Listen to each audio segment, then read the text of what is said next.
मध्य प्रदेश के सीधी जिले में रेत माफिया लोगों की जिंदगी को खतरे में डाल रहे हैं। सोन नदी पर बना पुल जर्जर हो गया है। भारी वाहनों की आवाजाही पर रोक लग गई है। फिर भी रेत से भरे डंपर इस पुल से धड़ल्ले से निकल रहे हैं। हैरानी की बात यह है कि प्रशासन ने यात्री बसों को तो रोक दिया है, लेकिन इन डंपरों पर उसकी नज़र नहीं पड़ रही। क्या है पूरा मामला, इस रिपोर्ट में देखिए।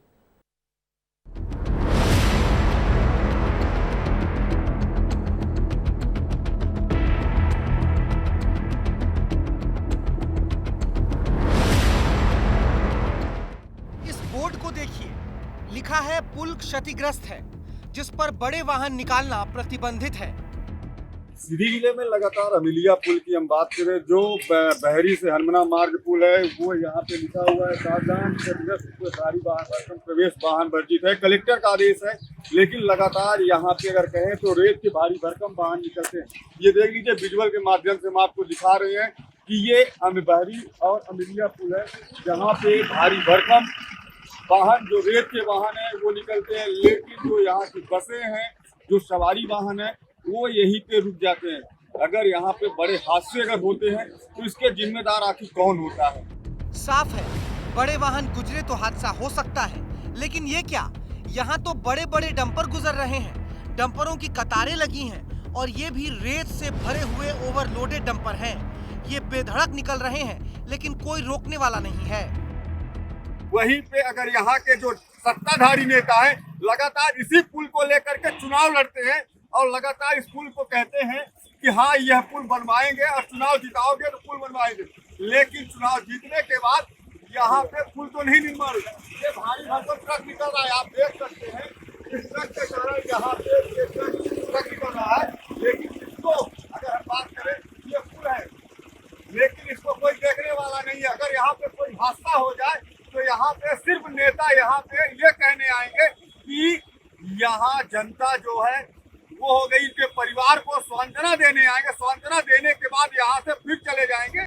तो फिर ऐसे में प्रशासन की सख्ती किसके लिए है? प्रशासन की ये सख्ती दरअसल आम लोगों के लिए है। यात्री बसों को रोक दिया जाता है और आम लोगों को पैदल ही पुल पार करना पड़ता है। बस निकलेगी तो नहीं टूटेगी, पूरी हाईवे निकल रहा है, ओवरलोड में तो नहीं टूट रहा है, बस निकलेगी टूट जाएगी।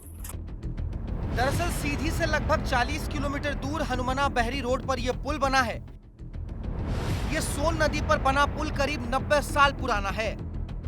आजादी के पहले इस पुल को महाराजा गुलाब सिंह ने बनाया था।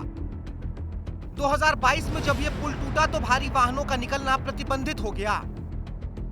अब सवाल यह है कि जब यहाँ प्रतिबंध है तो फिर रेत माफिया के डंपर धड़ल्ले से क्यों गुजर रहे हैं? आरोप है कि इसके लिए माफिया अधिकारियों को हर महीने मोटी रकम पहुंचाते हैं। इसे लेकर अब सियासत भी खूब हो रही है।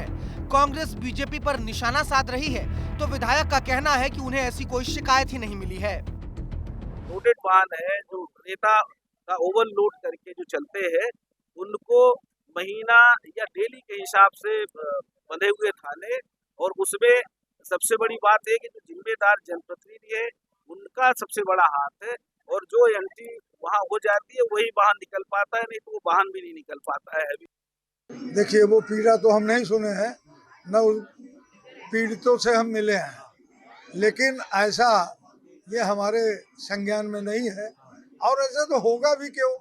बालू तो हमारे सोन नदी से निकल नहीं रहा है, बालू निकल रहा है गोपर नदी से।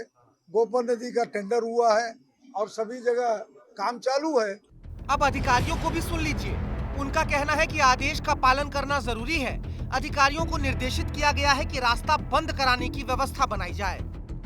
जिला प्रशासन द्वारा पूर्व में इसके लिए प्रतिबंधात्मक आदेश जारी किए गए हैं। जब तक उन आदेशों को निरस्त नहीं किया जाता है, तब तक उन आदेशों का पालन करना सभी विभागों की जिम्मेदारी रहती है। PWD से मैंने अभी उनको फ़ोन पे भी निर्देश दे दिए हैं कि उस रास्ते को बंद करने के लिए उचित व्यवस्था बनाएं। ऐसे में अब सवाल ये है कि अभी तक आदेशों का पालन आखिर क्यों नहीं कराया गया? क्या ये रेत से भरे ओवरलोडेड वाहन मोटी रकम लेकर निकाले जा रहे हैं, या फिर जिले का पूरा प्रशासनिक अमला ही लापरवाह हो गया है? क्या प्रशासनिक अधिकारियों को हादसों को न्योता देते बड़े बड़े वाहन दिखाई नहीं देते हैं, या फिर जानबूझकर लोगों की जान को खतरे में डाला जा रहा है? विस्तार न्यूज के लिए सीधी से शरद गौतम की रिपोर्ट।